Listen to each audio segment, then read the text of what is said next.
Hello, everyone. Welcome to day 4 of our daily devotions for this week. And the title of our devotions today ay Living in True Community.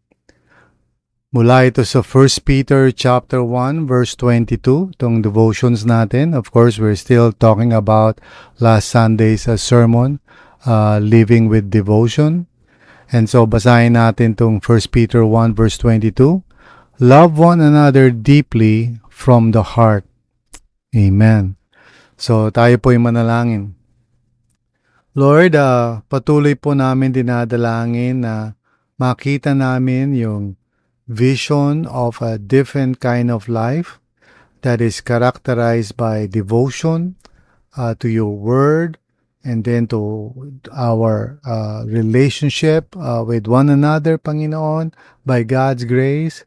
Tulungan niyo po kami, Lord, na makita namin at ma-embrace namin ito at magkaroon kami ng excitement to cooperate with your grace para mangyari ito at maranasan namin ito, Panginoon.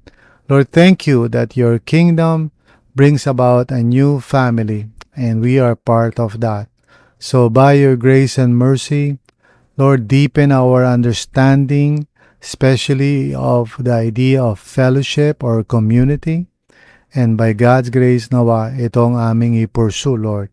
And this is possible today because of the grace of God. So salamat, Panginoon. Thank you, Lord. In Jesus' name, amen and amen. So because Jesus is alive, my brothers and sisters, a new kind of community or family is now possible. And this is the family of God or the church. Maring galing tayo sa iba't ibang mga backgrounds and maybe some of us have been hurt maybe from our family of origin o kaya yung ibang mga tao have hurt us o tayo mismo na nakit sa ibang tao. We all went through all kinds of hurts and pains sa buhay natin, and so that keeps us from loving other people. And ito yung grace na nais ng Panginoon na gawin to set us free, to heal us, para magkaroon po tayo ng tunay na karanasan na nais niya para sa atin, kung saan we belong to an authentic community of faith where we are learning how to love each other, forgive one another, accept each other, lahat po ng magagandang bagay na nais ng Panginoon na maranasan natin as His people. Yun ang naranasan ng early church, you know. They learned how to love one another as a family of God. Barriers were broken, you know, kahit iba-iba sila ng mga backgrounds. They were united by the Spirit to be one body, you know. Sa pamamagitan ng work ng Panginoon sa buhay nila, nagkaroon ng love and unity and acceptance, which was unheard of, you know, prior to the resurrection. But because Jesus rose again from the dead, He created this new community of faith na natututong magmahalan sa isa't isa, magpatawaran, mag-accept sa isa't isa kahit ano pa yung mga background or whatever. And God is doing this kind of healing sa buhay natin. Hindi lang sa early church, but right now, ito yung posibleng maranasan natin sa buhay natin. A life kung saan we are devoted to each other as brothers and sisters. Gaya na sinasabi ni Peter, no, love one another deeply from the heart. Can you imagine that?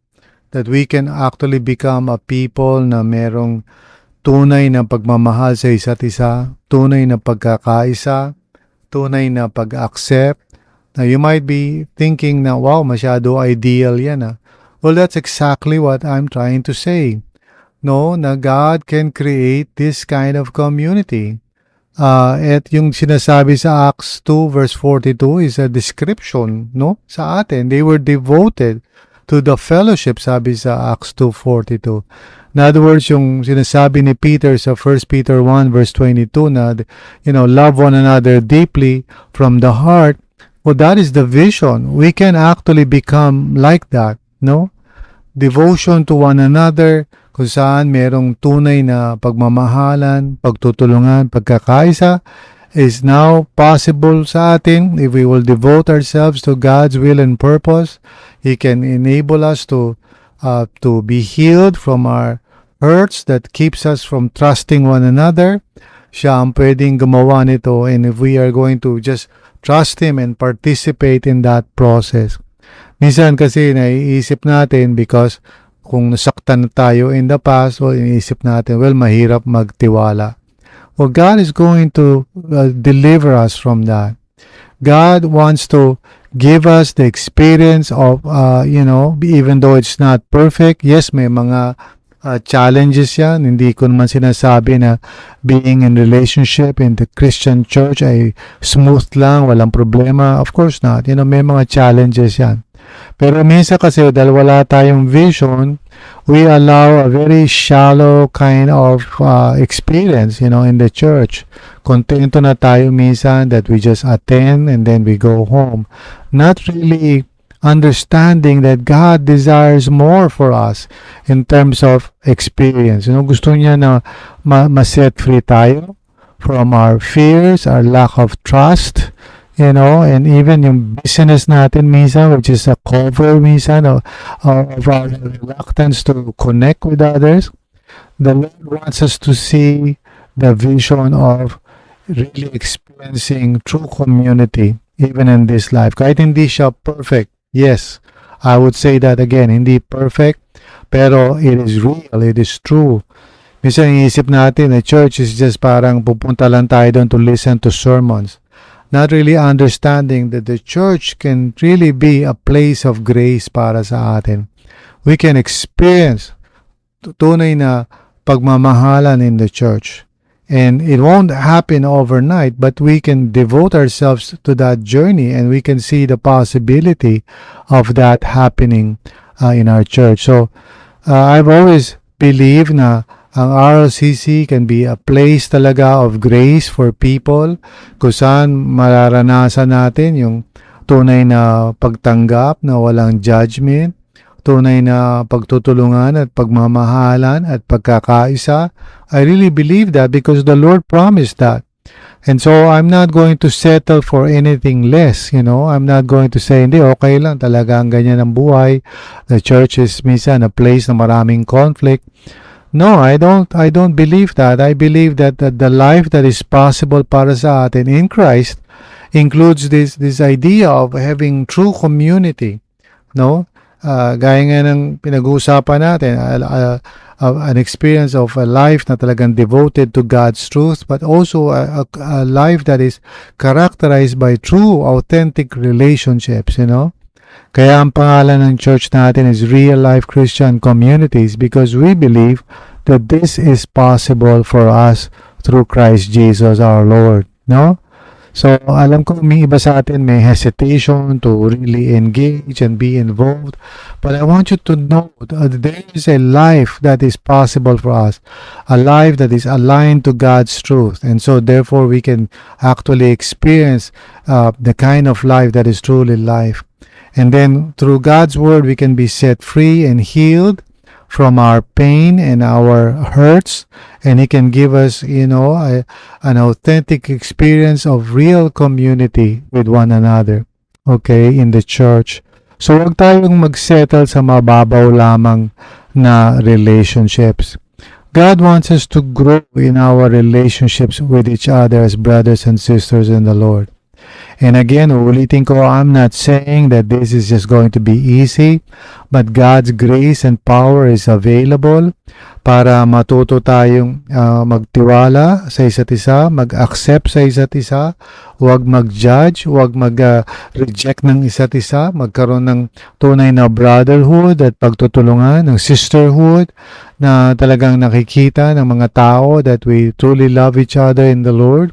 Yes, there will be problems, there will be conflicts, pero maaayos natin yun by the grace of God because, this is the vision This is the kind of life that God is saying, posible sa atin. Gaya na nakikita natin sa Acts. You know, hindi yun pangarap, hindi yun dream. It's a possibility, it's a reality that we can experience. We can be devoted to the apostles' teaching and to fellowship.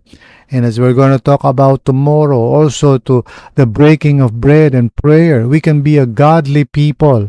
That's all possible because Jesus is alive. He lives. And because He lives, we also can live. We also can experience life as it was meant to be.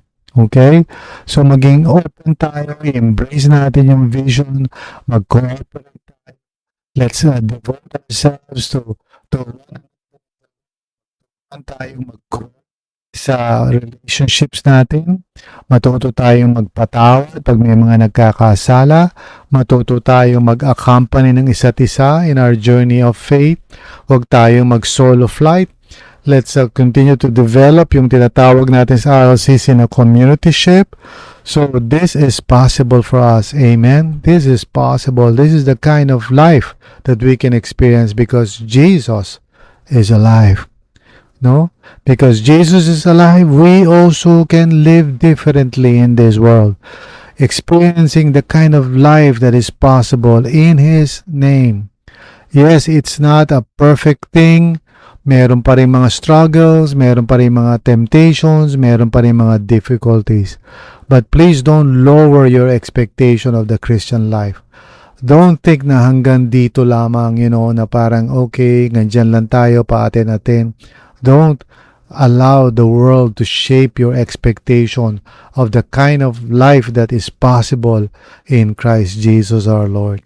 Amen. He's building the church and He wants the church to be a place of grace, and we are part of that, and we can take part in making that a reality by God's grace as we allow the Lord to deliver us sa mga misunderstanding natin, giving us new skills of communicating, yung mga ganung bagay. So many wonderful things ang gagawin ni Lord sa atin, and we can experience na wow, napakasarap pala to be part of the church, to be part of God's people, kung saan may tunay na pagmamahalan, tunay na acceptance sa isa't isa. And yes, there are churches na toxic. May mga churches na hindi nila naiintindihan ito, and that's sad. Pero don't allow yung ganung mga parang mga abnormal na sitwasyon to parang deceive you into thinking na hindi possible yung tunay na communityship. Hindi po totoo yan. It is very, very possible and real. We see that in Acts 2, verse 42. Yung nababasa natin doon, hindi yung katang-isip, hindi yung parang pangarap lang. It's a reality. They devoted themselves to the apostles' teaching and to fellowship, And we'll see for the rest of this month kung paano naging totoo yun sa kanilang relasyon sa isa't isa. We'll go deeper, as we work our way through verses 43 to hanggang 47. Amen? So ask the Lord to give you the faith and the grace to just embrace true community and to participate. Kung di pa kayo nagjo-join sa community, join kayo, go to our Church Center app. Nandun yung mga links para you can become part of a community or a simple church.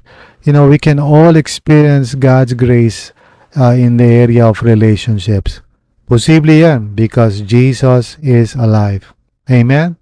So tayong lahat po ay manalangin and thank God for this. Lord, salamat. We're excited na posible namin maranasan ang tunay na community, tunay na pagmamahalan, tunay na grace of God sa bawat isa. Yes, Lord, may mga challenges, may mga times na hindi nagkakaunawaan, may mga times na minsan nagkakasakitan, pero hindi ibig sabihin hindi pwedeng maranasan ang tunay na communityship.